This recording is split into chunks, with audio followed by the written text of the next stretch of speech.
And so it still stands the test of time that man himself is not just a body. It's a combination of body, mind, spirit, and soul, a unique combination that equals something specific. But we are not just a body. We were given this body by creative fate. So that way we can function on the plane of things made manifest. But we are not just the body.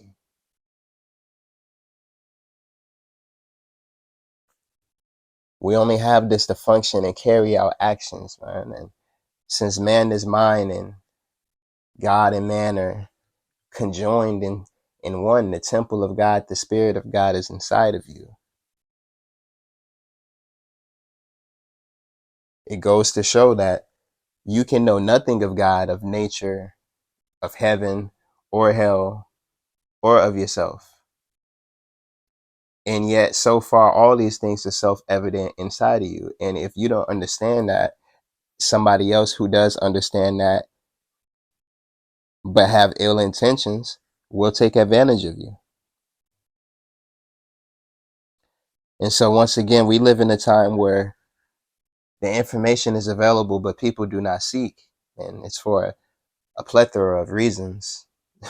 I mean, it's endless. There's so many things going on when really you should be paying attention to yourself. For I'm a jealous God.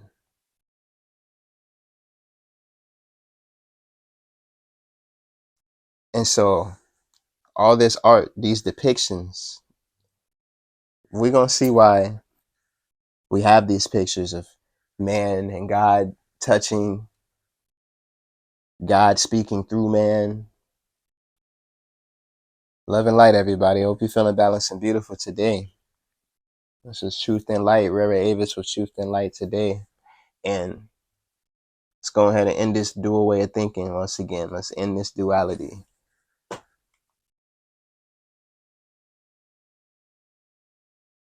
Your biggest earnings in life are the connections you make on the journey.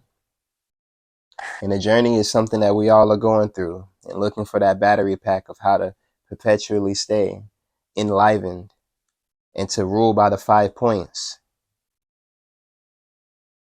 where adepts are spirited people, where the spirit of God is awakened.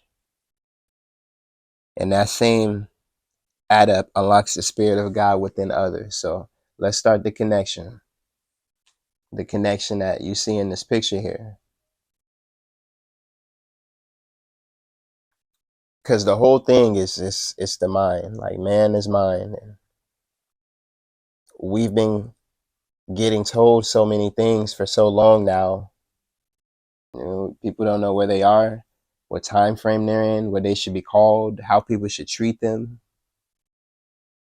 So people just make up things, man, and get them to accept those things. And those things become how they want to be treated. Even something is like a servant of God.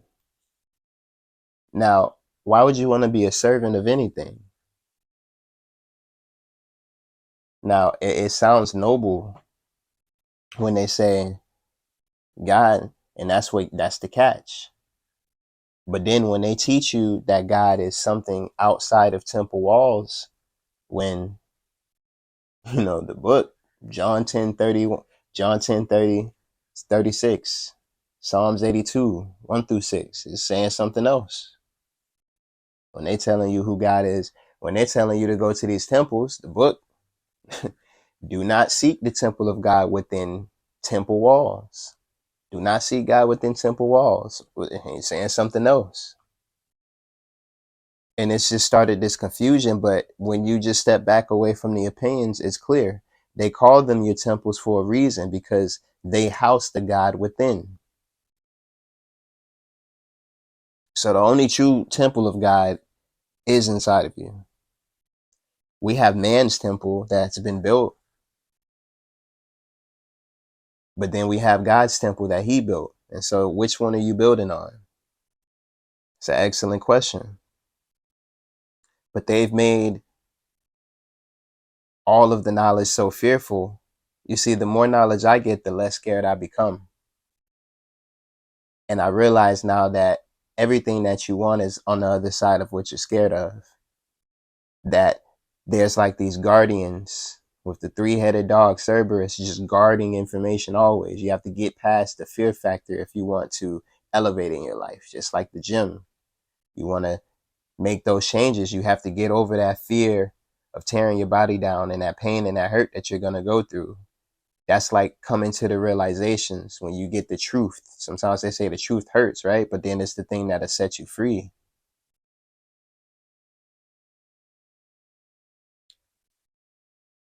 And so we're known as the hand of God.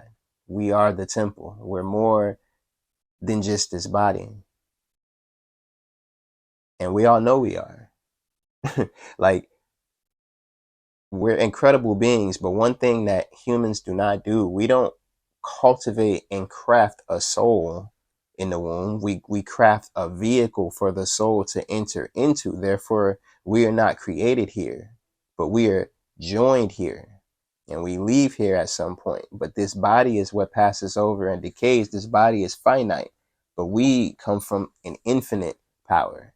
We come from what we call our Father, who art in heaven. And we're going to bust this down and explain this so that way there's no confusion. So we have the Ba, the Ka, the Kat. Anybody know what this is? The Ba, archaically, that's the soul. And you notice that bird right there. It has big bird energy. They say the soul is like a free bird, a hawk, a falcon. And this is why on the crown of the Magi, you'll see that bird there. And the bird is also symbolized as a snake. So keep that in mind, because there's a lot of snake talk within occultism. Got a lot of people fearful of snakes. So Ka, that's your spirit. The hands, now peep the symbolism. You see the hands? How they facing up?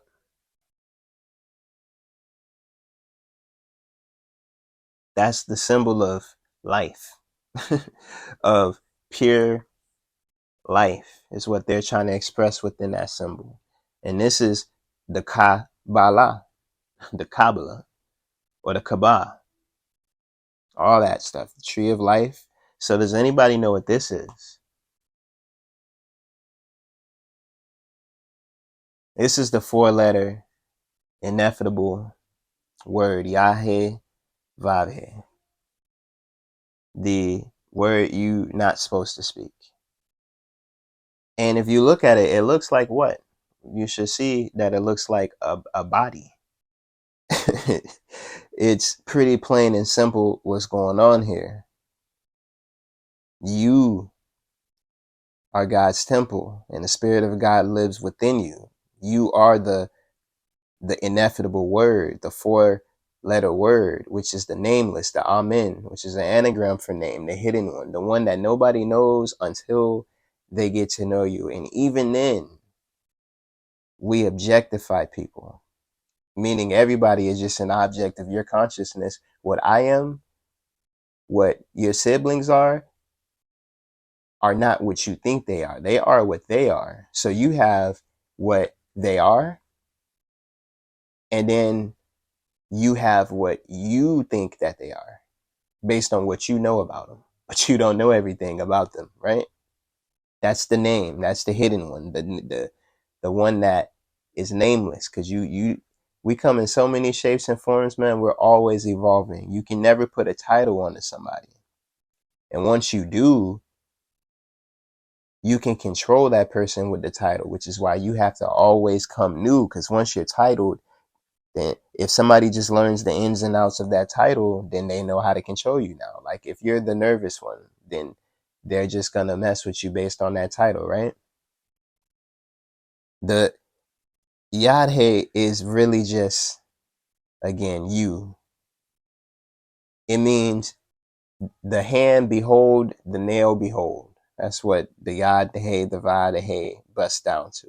It means behold the hand, behold the nail. And this is basically saying All right, so the first question is like, how is that? What are they really talking about? Because remember, they're speaking symbolisms even anciently.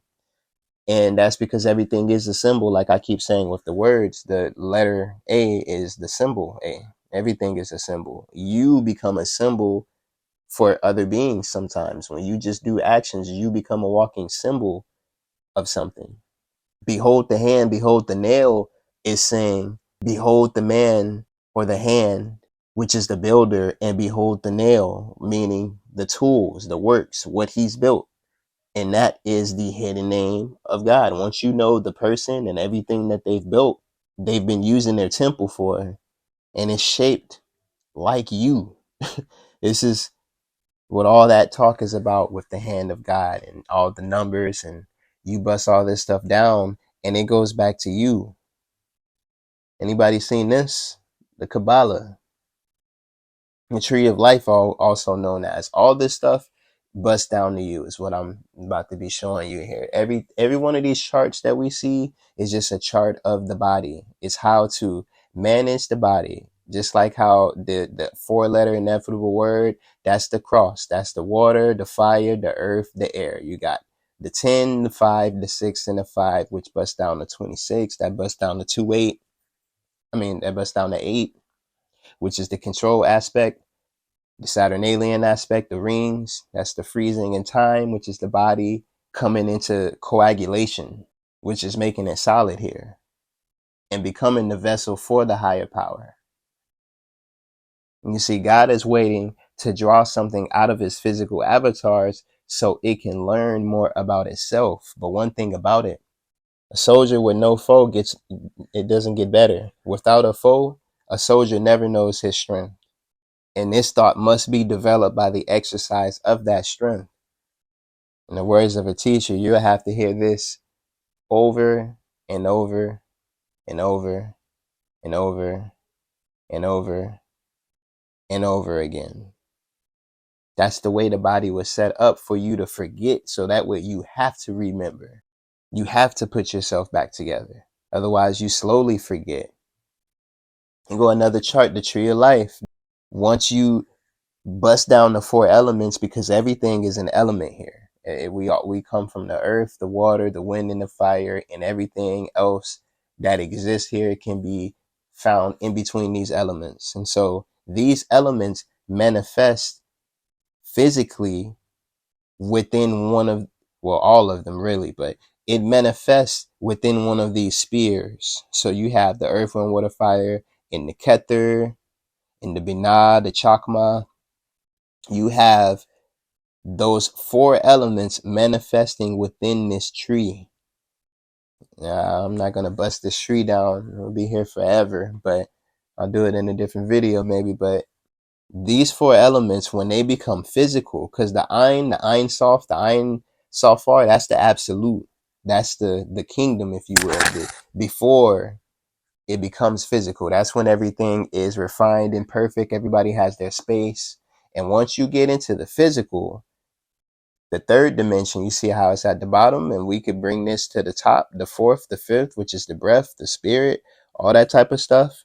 But those elements still manifest within those spheres. And then within the middle, everything is duality. So you have as above, so below.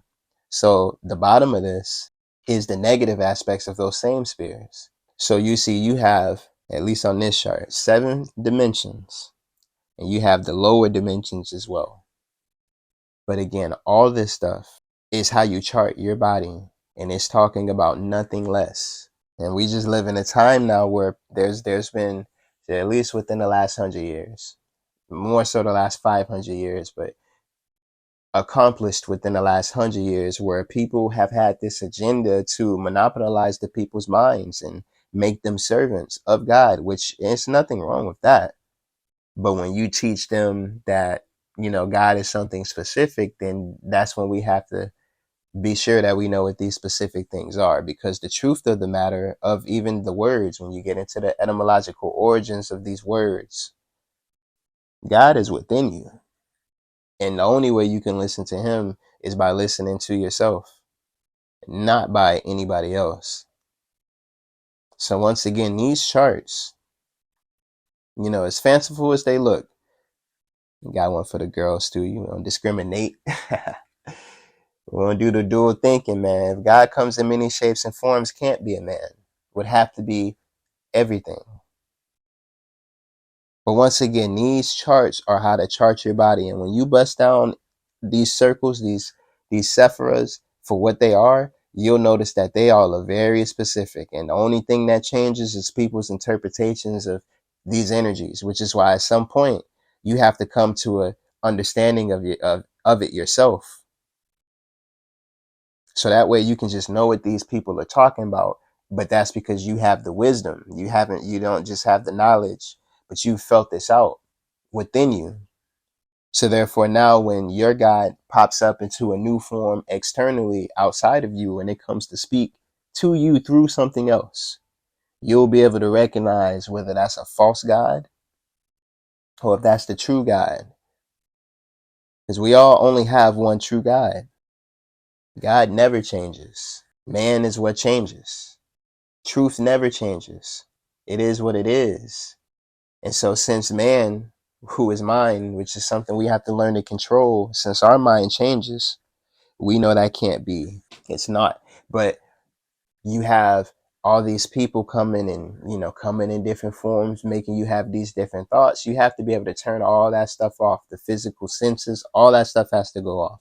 And you have to listen to the true within, which speaks the same language for all of us, because we're all on this journey getting back to self. And this is what all these occultic images are about. As you see right here, that's the Star of David, known as Solomon's seal, right? The six. And that's because all this stuff, because of the two separate poles, there's always going to be two opposite poles, which is the dual principle. And then you in the middle. Just like your parents, there's the two opposites, the mother, the father, and you in the middle. This is what creation is, the three. Once you have the three going down, which is the negative or what they would call the feminine or any of that, then you have the three going up. What does three make? Three is a triangle. You put two of these triangles together because it has to be trapped within the three. So when you have the three facing up, this is the positive, three facing down, this is the negative. And you have to have both to have something grown in the middle. Otherwise, you keep going up, there'll be no landing pad. If you never move, then there's nothing to go up from, right? So the male side is the electric and the magnetic side of us is the female side, which is the water and the fire. Again, all this stuff is what we are calling God temporally. And I say all this because, again, man, there's just so much preaching without teaching, and it gets confused and lost through translation and stuff along the way. So at times we have to refresh and recheck ourselves because, just like I was saying with the foe, we don't know our strength unless it's time to use it. So we're made to forget that we are made in the image, and we are taught differences of opinions of what that means. But it still stands that God is not the Father. God is not the Son. He's not the Holy Spirit. God is all of those together and nothing less. And you come out the middle of all of this. The Trinity. It's always three. And the boundaries, what make up the three here on the plane is the four. So all this stuff is you. The Taurus, the Sri Yantra, the Merkaba, the Aura, all this stuff. You see the triangles, like all this stuff, they're all saying the same thing, man. What's water in English? I just said it. What's French for water? L'eau. In Wolof, water is do. Do. But all that is the same thing. We're not talking about something different. Allah, God, whatever people want to call it. When it comes to the specifics behind the word, that's a different story. But when it comes to what we're all trying to say to one another, we have to see, man, all rivers lead to the ocean. And again, these symbols that they give us, like the snakes, they got everybody scared of the snakes, man. But at the top, at the pinnacle of all this, which was the Sephira, you notice they're those orbs. Those are the eggs, man. Those are the gifts, the tree of life. This is called the tree of life, and shouts out to Christmas. These give you gifts, man. But other people, they want your eggs. They want your baskets, your gift bags. And that's where all the symbolism is about snakes. Occultically, they say that spirits are snake-like, serpentine. They come and they whisper and they hiss, those vibrations. You also have the reptile part of your brain, the R complex within your brain, the reptile stem. And so these things are always waiting to snatch away that egg. That's what that, with the wings up top, that's the egg up top. That's what the symbolism of that is. And they're always trying to eat your eggs. And it's about controlling those carnal desires that come about from the flesh of laziness, with all the water that's in us, the heaviness, 70% water, man. That's the laziness coming in with thighs. The sexual desire, the hunger desire, with that being our energy centers. You know, it's hot where your stomach and your crotch area is. That's where all our heat is, and we have to learn how to control that heat and bring it up top through what they keep calling the chakras. Raise ourselves up. So when you see these pictures, like, look at it, man. They got the snake. They're just saying that this is all about unlocking what they call the Kundalini, man. The fire of the Pentecost. It's what they call it in the Bible. Azoth is what they call it in alchemy. And it's always through the Trinity that you get there. What they call the Father, the Son, the Spirit. In alchemy, they call it salt, sulfur, and mercury. But you know, there's the soul, mind, body, and spirit. So what's the fourth component? That's the Azoth. And it's always an interpretation of these things with these charts. But make no mistake, all these charts are about you. And they're just different aspects of how you're supposed to be putting this together for yourself. So don't get so lost in the occultism, because at the end of the day, when you listen to yourself, you listen to your body, that's where the school is, the university. That's where it takes place. These are just charts on when they spill this out and they throw it out, they feel so bold because they know they don't teach the general people anything. And so when they just throw these symbols out in public, they're not even worried about getting caught up, because they know people don't know what any of this stuff means.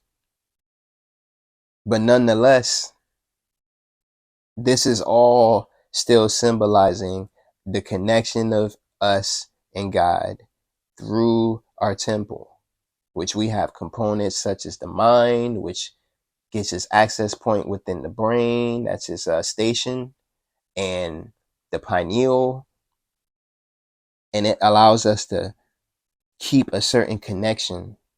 Like this picture here, all this is, man, this is this art that they keep showing us, man. This is the disciples, the 12 the important glands rather, that deal with activating this. Like, come on, man. Yod is iodine, man. What does that mean? Iodine. Yod, that's the first word within the 4-letter word, man. And they talking about it means iodine. Like, you got to really dig into this stuff and pick it out, man. So it goes to show you that we are the temple, and the universe we live in lives in us. We are replicas of the universe. So therefore, everything that's inside of us is actually on the external too, and we're just watching and looking at ourselves. Isn't that weird to think of? Like, we're just watching ourselves outside of ourselves act like what we would act like in different variations and learning from it. That's why when you've been through something and somebody's going through a hard time, you pick them up, you big them up. You say, I've been there, let me show you a better way. And you hope that when it comes to your life and your path, that is somebody there who can pick you up and take you back. And then you have the masters who are actually true pioneers, and they literally pave a way that was not there before. But there's nothing new under the sun, so everything's already made. It's just behold the hand, behold the nail. What are we going to do? What are we building? Whose temple are we working on? This is why Solomon had to work with the demons, because we all have a good and a bad side of ourselves. And you're not just going to be positive. Like anybody who thinks they're going to live their life so positive without no repercussions, they're going to be food for people who like to do bad, and vice versa. Anybody that's doing just nothing but bad, man, light is going to come and swoop you off your feet so fast. You're going to be a target for heroes at a blunt level of generally speaking on this. Like even right here, this is your brain, and I know you see that guy, that man, or that creature. It's like the picture in Kemet where you see Heru and Set, and you'll see Set on the back of Heru's neck next to his medulla. And this is like when in the Bible it says, Satan, get behind me. But again, we're taught that Satan is the devil, is Lucifer, and those are three different people. So what are they really saying when they say these type of statements? In Isaiah, he says, I'll give you the treasures of darkness. People scared of the dark, scared of what they don't know. He said, I've made the good and the evil. This ain't no excuse for these people out here who have evil in their heart and in their minds to go and do bad things. But it's just to say that all this stuff is within you, man, good and the bad. So the universe itself is inside of you. And we are replicas of this universe. Whatever's happening inside of us, as above, so below. And we have these tongues that speak things into existence, which separates us from all animals. This is why in the Bible, when Moses said, he asked God, well, who are you? He said, I am. I am that I am. That means he is who he say he is. Can't you say what you are? And aren't we made in the image? And aren't we also the temple through which God speaks through? So once we remember ourselves, man, and put ourselves back together, we're able to eat and conquer any type of negativity. And once we do that within, we then link up together and eradicate any other evil that's going on around us, because we're always better united. And that is with anything in life, even with the information. The more you know, the more you can unite and remember, the better you can be put back together. It's all symbolism. Even the Osiris story, he was cut up into 14 pieces and he had to be remembered. That is you remembering, because you were made to forget. It's how the reality works. And it's on us to keep these religions and keep these tales and these oral traditions and all these cultures to help us remember who we are and what we do. Like I said, man, we're much greater united, and nothing can hold us back from that. And that's internal as well as external. We have to unite ourselves and to unite our energies, so that way we can be perpetually who we are and who we were meant to be, which no one can tell us. In fact, nobody knows who you are. They only know what they know of you, of what they've seen and what you've told them, but nobody knows who you are. In fact, it's almost as if you're still learning who you are. Sometimes you surprise yourself. Wow, I didn't know I could do this. Well, it's all in the plan, man. It's all a game plan, and the plan has been veiled for so long. It's time to unveil, man. We're stepping into the light of the new era and the new epoch, man. So a lot of traditions, a lot of cultures, a lot of people have been getting upset because a lot of things that they've been doing to the people has been coming to the light. But the truth was always here, and anything finite will eventually disappear. So whatever they've been doing, man, it's only a matter of time. And at some point, it's going to be for you to pick a side, because one thing about the observer here, it's decision time. So you have to always use your discernment, because you can play the neutral game, but you're still here. So it's hard to be neutral. You have to pick a side eventually. So I choose to be on the side of truth. I love and promote wisdom, unity, peace, understanding, and progress. And that's what I hold to me. And I rule by those 5 points. But I'll save whatever else for the next video, man. I mean, again, you are the hand of God. You are the temple of God. We all are family. We come from these same energies. No matter what people are trying to name or call or claim, that's all that is. They're trying to claim ownership. Because now, if you say, let's say God, then that's an English God. So you have to get most of what you know from the people who made that language, the English language. So now that's a form of control. And if the parents of this system are not innocent or they have ill intentions, then where do you think that's going to leave the people? And so, love and light, man. I'll catch you next time. Stay balanced and beautiful out here. And remember, your greatest earnings in life are the connections that you make on this journey.